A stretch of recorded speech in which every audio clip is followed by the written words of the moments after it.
అండి నేను మీ విజయ గునీర శైలందరికీ స్వాగతం సుస్వాగతం. ఇదిగో చూసారా, ఈరోజు నేను కొత్త రెసిపీ చెప్తున్నాను మీకు. నార్త్ ఇండియన్, దీన్ని టాకోస్ అంటారండి. చాలా బాగుంటాయి. ఇవి చిన్న చిన్న రొట్టెలు చేసుకొని చేస్తారు. చాలా చాలా టేస్టీగా ఉంటాయి. చీజు బటరుతో నిండిన స్నాక్స్ అండి. ఇది పిల్లలకి పెద్దవాళ్ళకి అందరూ ఇష్టపడతారు. ఇది రండి, ఇది ఎలా చేస్తారో చెప్తాను. నమస్కారం, నేను మీ విజయ గునీర శైలం అందరికీ స్వాగతం సుస్వాగతం. ఈరోజు నేను మీకు ఒక కొత్త రెసిపీ చెప్తానండి. చాలా బాగుంటుంది. రండి, ఇది ఎలా చేస్తారో చెప్తాను. రండి, దీనికోసం ఒక కప్పు గోధుమ పిండి తీసుకున్నాను. అలాగే అందులో కొంచెం ఉప్పు వేయాలి. కొంచెం ఆయిల్ వేయాలి. వేసి ఇది చపాతీ పిండిలా కలుపుకోవాలండి. చూడండి, మనం చపాతీ పిండి ఎలా కలుపుతామో అలాగే కలపాలి. పలుచగా కాదు, అలాగే గట్టిగా కూడా కాదు. కలుపుకొని పక్కన పెట్టుకోవాలి. ఇది మరీ గట్టిగా కలపకండి, అలా అని మరీ పలుచగా కాదు. చపాతీలో ఒత్తుకొని లాగా కలుపుకోవాలండి. ఇలా కలుపుకోవాలండి. కలుపుకొని ఇది మూత పెట్టుకొని పక్కన పెట్టుకోవాలి. చూడండి, ఇప్పుడు గ్యాస్ ఆన్ చేసుకున్నాను. మూకుడు పెట్టుకున్నాను. అందులో కొంచెం నూనె వేసుకొని అందులో పొడుగ్గా తరిగిన ఉల్లిపాయలు ఇలా తరగాలండి.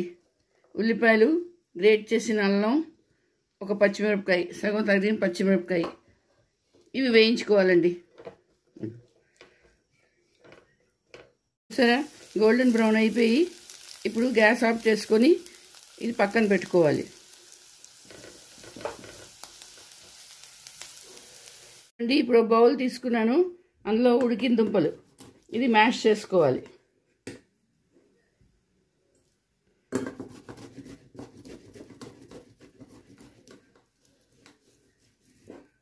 ఒక పెద్ద దుంప అండి, ఇది ఉడకపెట్టేసుకున్నాను. ఇది మ్యాష్ చేసుకొని పెట్టుకోవాలి.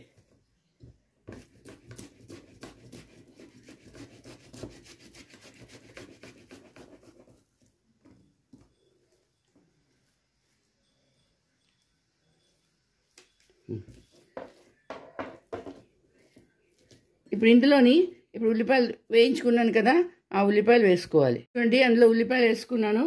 కొంచెం జీలకర్ర, హాఫ్ స్పూన్ చాట్ మసాలా, కొంచెం కారం, ఎందుకంటే పచ్చిమిరపకాయ వేసుకున్నాను ఆల్రెడీ, అందుకని జీలకర్ర పొడి, ఉప్పు, తర్వాత తరిగిన కొత్తిమీర ఇవి వేసుకొని కలుపుకోవాలి. ఇంకో ఈ మసాలా రెడీ చేసుకోవాలండి.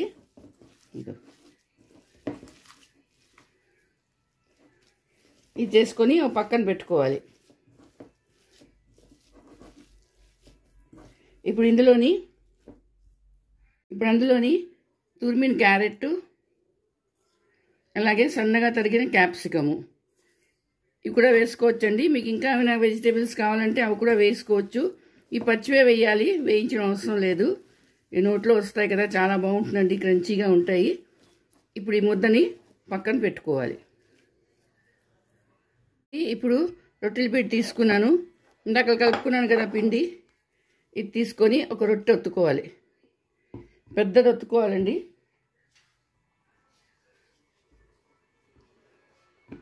ఇక పెద్ద సైజు ఒత్తుకొని దాన్ని మళ్ళీ కట్ చేసుకోవాలి. కొంచెం పిండి వేసుకొని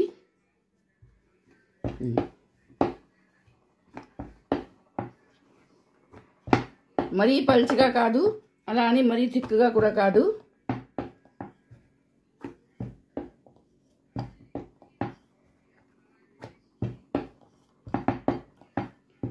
చూపిస్తాను చూడండి.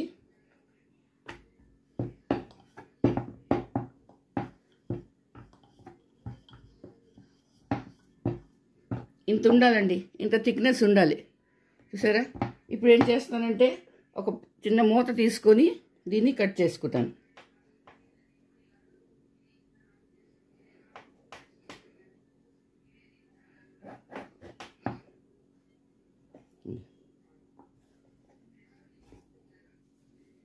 ఇలా చిన్న చిన్న రొట్టెలు చేసుకొని ఇది పక్కన పెట్టుకోవాలి. చూసారా, మళ్ళీ ఇంకోటి ఒత్తుకుంటాను. ఇది మళ్ళీ గ్యాస్ ఆన్ చేసుకున్నాను, పెనం పెట్టుకున్నాను, పెనం వేడెక్కింది. ఇప్పుడు ఈ రోటీలు దీని మీద వేయాలండి. ఇవి సగం సగమే కాల్చాలి, మొత్తం కాల్చకూడదు. చూడండి, బబుల్స్ వచ్చే వరకు కాల్చాలండి. ఇవి నూనె నెయ్యి ఏం వేయకూడదు, అలాగే కాల్చాలి.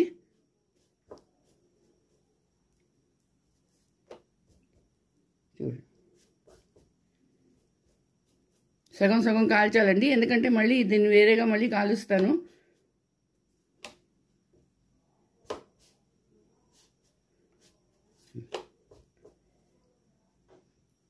చూడండి, దీని మీద బబుల్స్ రావాలి. బబుల్స్ వచ్చే వరకు కాల్చి హాఫే కుక్ చేయాలి దీన్ని.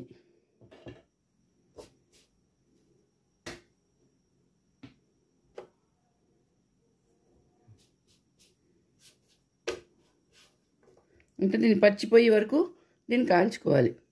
చూడండి, హాఫ్ కాల్చాను, ఇది తీసేస్తాను.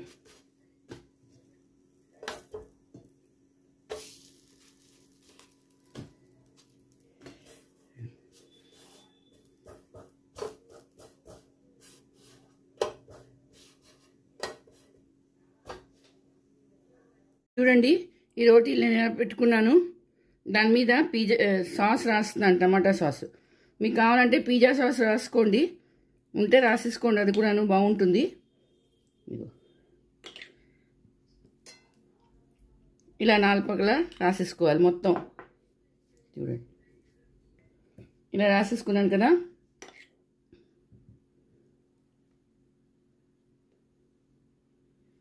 ఇప్పుడు ఏం చేయాలంటే ఇందాక చేసేది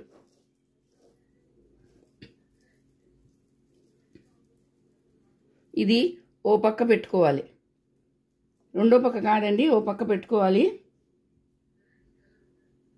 ఓ పక్క పెట్టుకోవాలి. దాని మీద ఇప్పుడు చీజ్ గ్రేట్ చేసుకున్నాను. ఏ చీజ్ అయినా పర్వాలేదండి, మొజరేలా అవనింది, మామూలుది అవనింది, ఏదైనా పర్వాలేదు. ఇలాగా గ్రేట్ చేసుకొని ఇది కొంచెం కొంచెం పెట్టుకోవాలి. పెట్టుకొని ఇప్పుడు ఏం చేయాలంటే దీన్ని జాగ్రత్తగా ఇలాగా హాఫ్ తిప్పియాలి.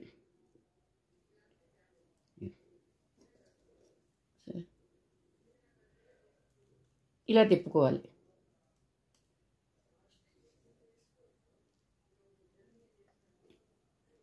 ఇలా తిప్పుకొని అన్నీ రెడీ చేసి పెట్టుకోవాలి. ఇలా రెడీ చేసి పెట్టుకోవాలి. ఇప్పుడు ఏం చేయాలంటే ఇలా రెడీ చేసి పెట్టుకోవాలి. ఇప్పుడు ఏం చేయాలంటే మళ్ళీ పెనం పెట్టుకున్నాను స్టవ్ మీద. ఇదిగో బటర్ వేసుకున్నాను. బటర్ వేస్తేనే చాలా బాగుంటుందండి. ఇది నూనెతో కూడా చేసుకోవచ్చు, కానీ నూనెతో ఆ టేస్ట్ రాదు.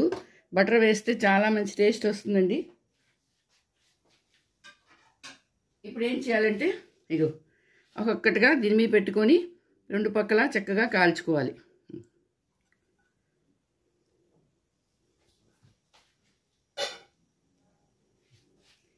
ఎర్రగా 2 పక్కల కాల్చుకోవాలండి. చాలా బాగుంటుంది. లోపల చీజ్ మెల్ట్ అవుతుంది, బయట బటర్తో కాలుతుంది.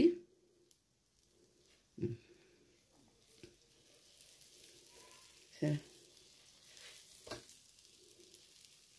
అలా తిప్పుకుంటూ కాల్చుకోవాలి. పిల్లలైతే చాలా ఇష్టపడతారండి. ఇది అంతే టేస్టీగా కూడా ఉంటుంది. పిల్లలే కాదు, మనం కూడా తింటాము. చాలా బాగుంటుంది. ఇగో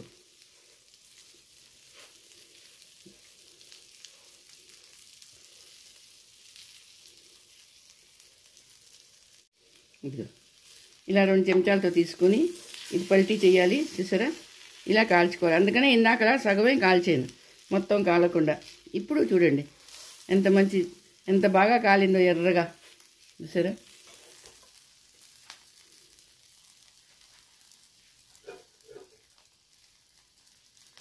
ఇంకో 2 పెట్టించుకుంటాను, అవి తీస్తాను. ఇగో చూడండి, ఇవి తీసేయాలండి. చూసారా ఎంత బాగా కాలేయో.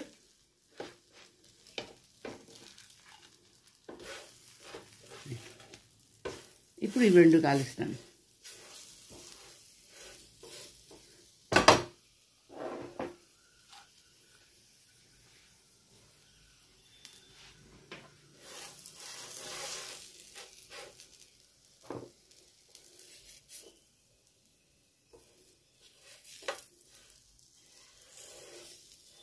చూడండి,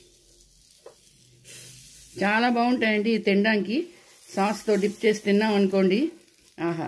లోపల చీజ్ ఉంది కదా, అది కూడా మెల్ట్ అవుతుంది. చూడండి ఎంత చక్కగా కాలుతున్నారు. అది సరే, ఇది తింటూ ఉంటే అలా తినాలనిపిస్తుందండి. లోపల చీజు, మీద బటరు, ఎంత బాగుంటుందో దీని టేస్ట్. చూసారు, ఇలా పట్టుకొని ఇలా సైడ్ని కూడా మనం కాల్చుకోవచ్చు. 1 నిమిషం.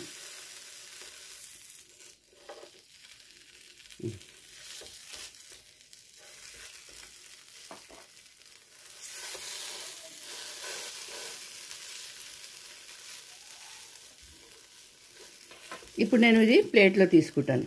ఇదిగోటండి, టాకోస్ రెడీ అయిపోయింది. చూసారా ఎంత బాగుందో. చూడ్డానికి బాగుంది, తినడానికి అంతే బాగుంటుందండి. చాలా చాలా బాగుంటుంది. పిల్లలందరూ ఎంతో ఇష్టపడతారు. చూడండి, లోపల ఇలా కనబడుతుంది, బయట ఎంతో క్రిస్పీగా ఉంటుంది. చాలా బాగుంటుందండి. మరి మీరు చేసుకోండి, అందరికీ చేసి పెట్టండి. నా వీడియో నచ్చితే తప్పకుండా సబ్స్క్రైబ్ చేయండి, అలాగే లైక్ షేర్ కూడా చేయండి. మళ్ళీ ఇంకో వీడియోతో కలుస్తాను. అంతవరకు సెలవు.